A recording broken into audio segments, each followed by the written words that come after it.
The creek had gone quiet. That was the first thing Nessa noticed, not the sound of boots on the porch, not the creak of the gate she kept meaning to fix, just the sudden, complete silence of the water that ran behind the property. The creek never went quiet, not in May, not when the snowmelt was still coming off the Rundle ridgeline in cold silver sheets. But it had gone quiet, and Nessa stood at the kitchen window. With her hands still wet from the washing up, and felt the hair on the back of her neck rise the way it did before a storm, she dried her hands on the cloth, hanging from the stove handle, and did not move toward the door. There were 3 of them. She could see 2 from the window, the one in the canvas duster, and the short one with the red beard who kept spitting into the dirt like he owned it. The third she could only hear, moving around the far side of the cabin, where she kept the wood stacked, and the old Remington propped behind the door.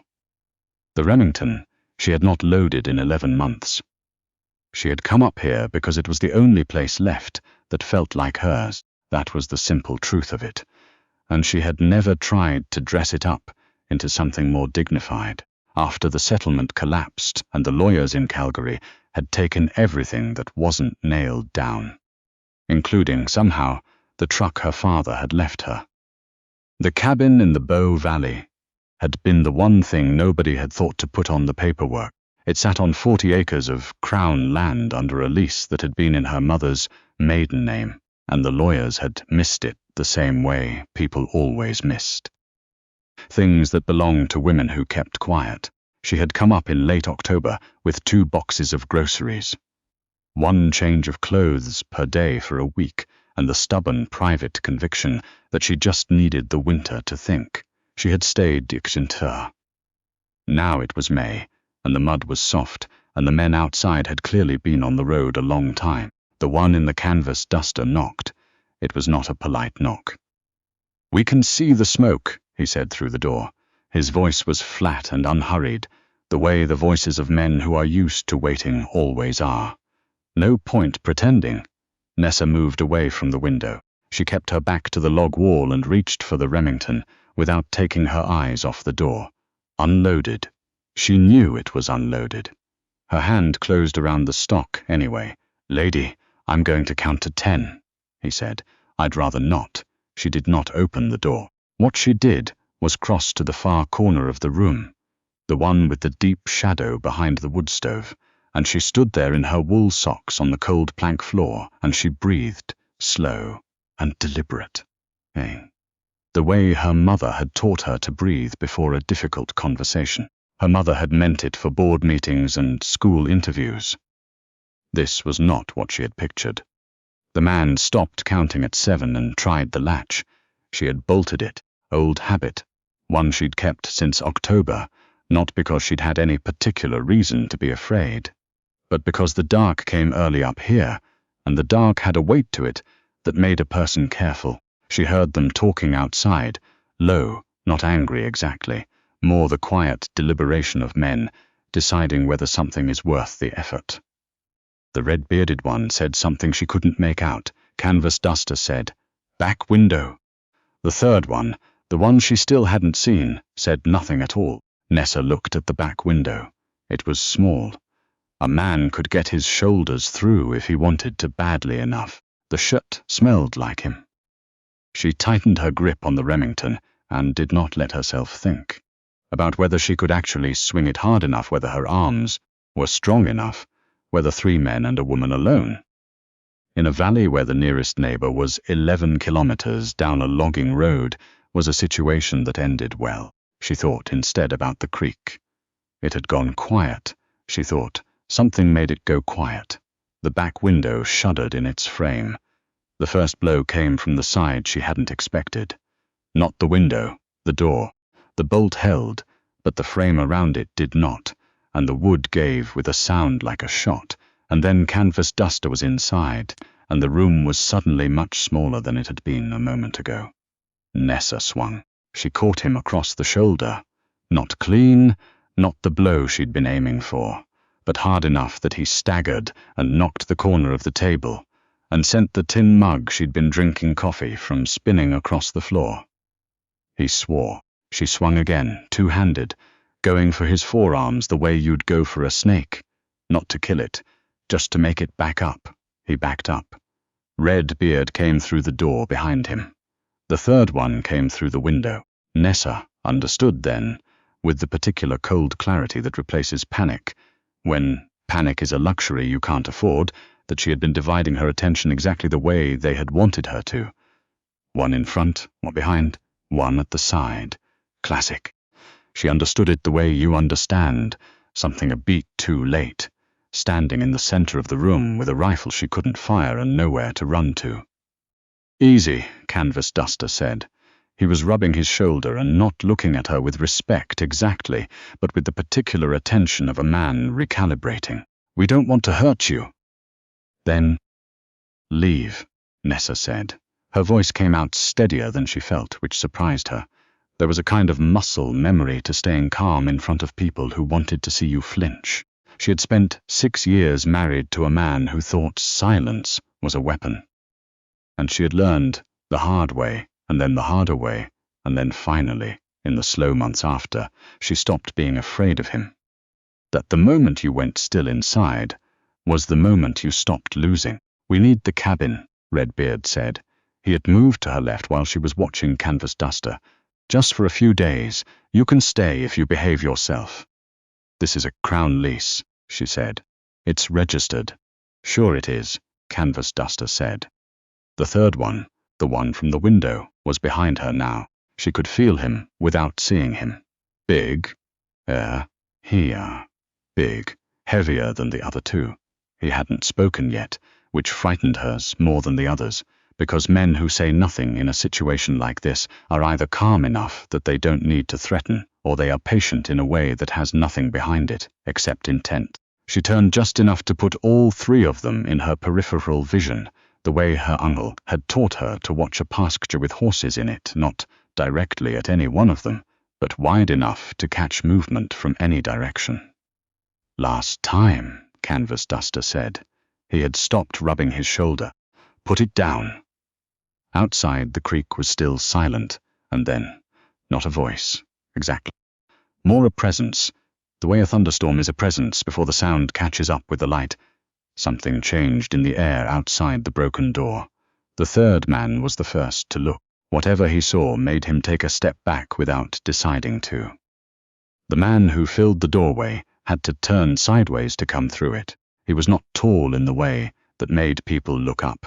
He was wide in the way that made the room reconfigure itself around him, the way a river reconfigures itself around a stone that has been there long enough to belong. He wore a canvas coat that had been mended many times, and boots that were caked with the same grey mud that sat on the logging road leading up the valley. He carried nothing in his hands. He didn't need to. He looked at Canvas Duster for a long moment. Then he looked at Nessa. "You all right?" he said. Just that. No preamble. No announcement of himself. Nessa, who had been holding the Remington for 20 minutes and whose arms had begun to shake in a way she was controlling through will alone, found she didn't know how to answer the question. She nodded instead. The man's name was Greer. She didn't know that yet. She would find it out later, when the 3 men were gone, and the evening light was coming in long and amber through the broken doorframe. And he was setting the frame back into place, with a matter-of-factness that suggested he had repaired a great many things and expected to repair a great many more. Canvas Duster had not moved. He was watching Greer the way a dog watches something it has not yet classified as predator or indifferent, calculating the odds. "Road's behind you," Greer said. He wasn't looking at Canvas Duster when he said it. He was looking at the broken latch on the floor, the way you look at something that bothers you before you've had a chance to fix it. "Who are you?" Canvas Duster said. Greer picked up the tin mug from the floor, set it on the table. "I'm the one telling you the road's behind you," he said. Redbeard started to say something. The third man put a hand on his arm. The third man, who had not spoken once since coming through the window, who had stood behind Nessa with the patience of someone waiting for a tide. He put his hand on Redbeard's arm, and whatever he saw when he looked at Greer was enough. They left, not quickly, because men like that can't afford to leave quickly. It costs them something they don't have much of. They left the way water finds a lower course, gradually and inevitably and without drama. And when the sound of their boots on the porch steps had faded out to the logging road, and the logging road had swallowed them, the silence came back. The creek started up again. Nessa realized she had been holding her breath. Greer did not leave. She hadn't asked him to stay. She hadn't asked him to go, either, and in the absence of instruction, he appeared to operate on the principle that a broken door in May this far up a valley, with men like that on the road, was a problem that needed solving before anything else. He worked with a quiet efficiency that should have been stranger than it was. He had tools in the pack he'd dropped by the door. Not many, but the right ones, and he set the door frame back into the rough-cut opening with a kind of patient deliberateness, shimming it with scraps from the firewood pile and testing the alignment. Before he drove a single nail, Nessa made tea. It was the only thing she could think to do that wasn't standing there watching him. And standing there watching him felt too much like a thing she'd given up. The watching of men as though they were weather to be predicted, as though her safety depended on reading them correctly. She made tea, and she sat at the table and she tried to feel her own heartbeat slow. "They'll come back," she said. Not a question. Greer set his hammer on the floor and looked at the door. "Maybe," he said. "That's not reassuring." "I know." He drove another nail. "It's true, though," she thought about that. She had been told a lot of comforting things over the last several years. By lawyers, by her ex-husband, by well-meaning friends in the city, who thought the cabin was a phase she was going through. And she had found, at the end of it, that she preferred a difficult truth to a comfortable one. At least a difficult truth gave you something solid to push against. "They wanted the cabin," she said. "Not me specifically. They just needed somewhere." "Doesn't matter what they wanted," Greer said. "Matters what they'd do to get it." She wrapped both hands around the mug and looked out the window. The light was shifting. 4 o'clock, maybe 4:30. The Rundle Ridgeline was catching the gold the way it always did this time of day. That particular alpine light that made the rock look like it had been waiting its whole geological life for exactly this shade. "Do you live up here?" she said. He was quiet for a moment. "North of here. 8-9 kilometers. I've been here since October," she said. "I haven't seen you." "I saw you," he said. "November. You were chopping wood badly." Nessa looked at him. He had his back to her, lining up the hinge plate. "Badly," she repeated. "Wrist position," he said. He wasn't apologizing for saying it. He was just stating the fact of it. "You'll hurt yourself by June if you keep at it the same way." "I've been chopping wood for 11 months without hurting myself." "Doesn't mean you won't." She almost smiled. Not quite. There was still too much adrenaline in her system for actual amusement, that shaky aftermath quality that turned everything slightly unreal. "But almost. Thank you," she said, "for coming in." "I was on the ridge," he said. "Saw the horses." He said it like it explained everything, because it did. Greer came back the next morning. He came with lumber. Good spruce, dry and straight. From what she'd later understand, was a stack he kept for his own repairs, and he set about rebuilding the doorframe properly, not just setting it back, but taking the rotted sections out entirely and replacing them with new wood. He worked all morning without asking anything of her, and when she brought him coffee, he drank it standing up and handed the mug back and returned to what he was doing. She went about her own work.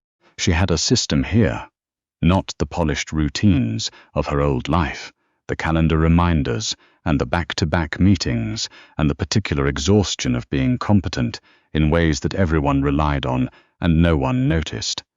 But a quieter rhythm, one she'd built from scratch over the winter, mornings for the firewood and the water, mid-morning for the writing she'd started doing in January, and told nobody about noon for whatever the land needed, afternoon for reading. She kept to it. Having him there made her want to keep to it, which surprised her a little. "There's a family," Greer said at noon, not turning from what he was doing. The Fitchland, about 4 kilometers east, father and 2 adult sons. They've been watching this section of valley for a while. Nessa looked up from the kindling she was splitting. Watching it for what? Water rights. Old argument with the Crown about the tributary. He set his plane down and tested the edge of the frame with his thumb. Men like the ones yesterday. They move in where there's a dispute, make themselves useful to one side or the other. So they weren't random, she said. Probably not. She sat with that for a moment. The morning was cool still, the kind of May morning that reminded you. The mountains didn't particularly care what the calendar said, and she was wearing her mother's old wool sweater, the dark red one with the wooden buttons that were starting to loosen. She had been meaning to sew them back on for 3 months. "Why are you telling me this?" she said. Greer looked at her then. He had a way of looking at a person that was very direct and completely without pressure. The look of someone who has spent a long time in places where there's nothing to look at except what's actually there. "Because you should know," he said, "and because knowing is better than not knowing," she thought. "Yes, I've learned that. Took me a long time, but I learned it." "All right," she said. He came back the day after that too, and the day after that. He didn't announce these visits or explain them. He arrived in the morning with whatever the day seemed to require, once with fence posts, for the gate she'd mentioned offhandedly, once with a half-dozen smoked fish wrapped in brown paper and left on the porch without ceremony, and he stayed until the work was done, and then he left. Nessa was not a person who had ever found it easy to accept help. She had a long history of declining it, of managing alone with the fierce private satisfaction of someone who has been told too many times that she needed assistance, and learned to reject the premise entirely. She had come to the cabin precisely to prove to herself that she could be alone without being helpless. That was not something she had said out loud to anyone, because said out loud it sounded like something to be fixed, and she didn't want it fixed. She wanted to live it until it was simply true. But Greer's help was different from the kinds she'd refused before. The help she'd refused before had always come with a shape attached to it. The shape of an obligation, or an expectation, or a subtle suggestion that accepting the help meant also accepting someone else's version of what she needed. Greer's help had no shape. He fixed what was broken and left. He offered information and then waited to see what she did with it. He had opinions. She'd discovered this in the gradual accumulation of mornings. But he held them loosely, and he did not try to hand them to her as though she were required to carry them. She asked him once, in the second week, why he'd come back. He was quiet for longer than most people would be, working the fence wire through the staple with a kind of patient focus. Then he said, "The valley's too long to live in alone without knowing who else is in it.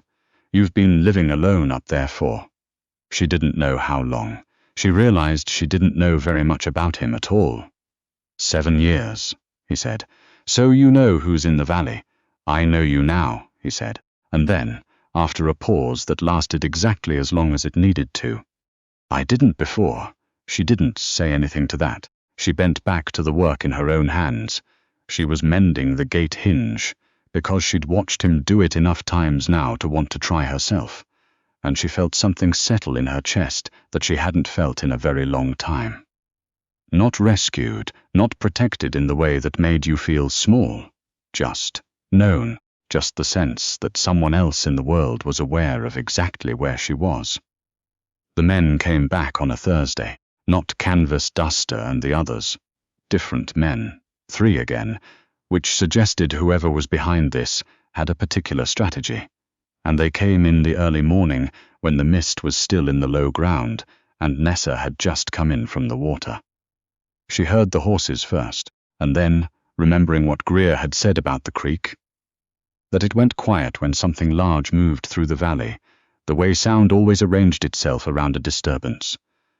She listened for the creak. It was quiet. She did not reach for the Remington this time. She pulled on her boots, unbolted the fixed door, walked out onto the porch, and looked at the 3 men sitting their horses at the end of the track. "You're trespassing on a crown lease," she said. She said it clearly and without heat, the way you state a fact that is not up for negotiation. "The registration is with the ministry office in Canmore. I have the documentation inside." The man in front looked at her, and then looked at the tree line to the east. Greer came out of it. He hadn't been there a moment ago. Or rather, he'd been there in the way that the trees themselves were there, present and simply not attended to until they were, and he walked down the slope to the track without urgency, and he stopped at Nessa's right shoulder, and he stood there. He said nothing. He didn't need to. The man in front looked between the 2 of them. He was running the calculus that men in his position always ran, the quick, silent arithmetic of risk and reward and whether the thing was worth it. Nessa watched him do it. She had gotten good at recognizing the moment a man decided to move on. This was that moment. They turned their horses and rode back down the track without a word, and the sound of them faded out, and the creek, after a little while, started up again. Nessa let out a long breath. "You were in the trees," she said. "I was in the trees," Greer agreed. "Since when?" "Since 4:30. She turned to look at him. He was watching the track where the men had gone, face forward, the way he always watched things. Present but not agitated, settled into whatever the moment needed. "You came down at 4:30 in the morning," she said. "4," he said. "It took me half an hour to get down from the ridge." She didn't know what to do with that, at first, the knowledge of it, that he had gotten up before dark and come down the mountain in the pre-dawn cold and stood in the trees, waiting to see what the morning would bring, sat in her chest alongside the other things she'd been carefully not examining for the past 2 weeks. "You can't do that every morning," she said. "I know," he said. "So what?" She stopped, started again. "What are you suggesting?"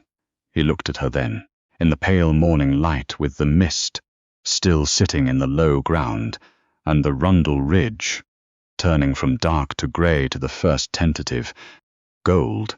He looked at her the way he looked at everything. Directly, without pressure, with the particular clarity of a person who has learned not to say things they don't mean. "I'm suggesting," he said, "that you shouldn't have to be alone down here, and I shouldn't have to be alone up there, if neither of us particularly wants to be." The creek was running full now, the snowmelt chattering over the stones in that May particular way, that meant spring was real, and the worst of it was behind you. "That's not very specific," Nessa said. The corner of his mouth moved. It wasn't quite a smile, but it was the shape of where a smile came from. "We could figure it out," he said. She looked out at the track, empty now in the rising morning light. She looked at the fixed gate, the new fence posts, the doorframe rebuilt in spruce. She looked at her own hands, which had learned, over 11 months of mornings, how to do a good many things she hadn't known how to do before. She looked at Greer. "I chop wood better now," she said. "You should know that going in." "I know," he said. "I watched you yesterday. From the trees. From the trees." She almost laughed. It came up from somewhere unexpected, the same place the steadiness had come from, when canvas duster had come through the door, some deep, stubborn seam of herself that had been there the whole time, waiting for circumstances that matched it. "All right," she said. "Let's figure it out." She went inside to make coffee. He followed after a moment, the way the morning light followed the ridge, not chasing anything, not being invited exactly, just arriving because the direction was right and the distance had finally closed.